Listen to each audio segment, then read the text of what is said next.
వచ్చింది? మంత్రి పొన్నం ప్రభాకర్ నుంచి కావచ్చు, డిప్యూటీ సీఎం నుంచి కావచ్చు. త్వరలో త్వరలో త్వరలో మీకు తెలియదు కావచ్చు. మా చిన్నప్పుడు అంటే మీకు అంత తెలియదు. మా చిన్నప్పుడు అంటే నేను 6, 7 చదివేటప్పుడు ఓ శ్రీ రేపురా అని గోడల మీద రాసేది అమ్మ వాళ్ళ ఇంటి మీద. ఓ శ్రీ రేపురా అనే ఒక ట్యాగ్ అది. అంటే ఒక దయ్యం లాగా భయపడేది వాళ్ళు. ఓ శ్రీ రేపురా అంటే గోడల మీద రాసి ఆహా ఇది వచ్చి ఓ శ్రీ రేపురా అంటే ఈరోజు అదేమో రేపురా ఆ ఆలోచనతో రాసిండేది.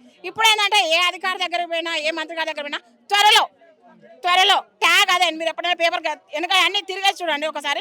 మీడియా మిత్రులకు దయచేసి మేము నమస్కరించి చెప్తున్నాము, మాకు సహకరించండి ఒకసారి. మేమైనా మా అబద్ధం మాట్లాడుతున్నామా లేకుంటే ఒక వర్డ్ కానీ ఒక మాట కానీ పొల్లు పోయినట్లయితే దేనికంటే అనుకుంటాం మేము ఆర్టిస్ట్ కార్యక్రమం. త్వరలో అనే మాట గత 2.5 సంవత్సరాల నుంచి జరుగుతూనే ఉందండి. త్వరలో ఆ మాట అనేది తీసేసి త్వరితగతిన మమ్మల్ని ఆదరిస్తారని, మాకు అండగా నిలబడతారని, మమ్మల్ని ఆర్టిస్టులో విలీనం చేస్తారనే సంతోషంతో, నమ్మకంతో, విశ్వాసంతో మేము ఉన్నామండి. అందుకనే ఇందిరా పార్క్ మేము రాగలిగాం. అంటే ప్రభుత్వం నుంచి ఏదైతే కాంగ్రెస్ ప్రభుత్వం ఇచ్చిన హామీ మహాలక్ష్మి ఫ్రీ బస్ ఏదైతే ఉందో దానివల్ల మీరు చాలా స్ట్రగుల్ అవుతున్నారని తెలుస్తూ ఉంది.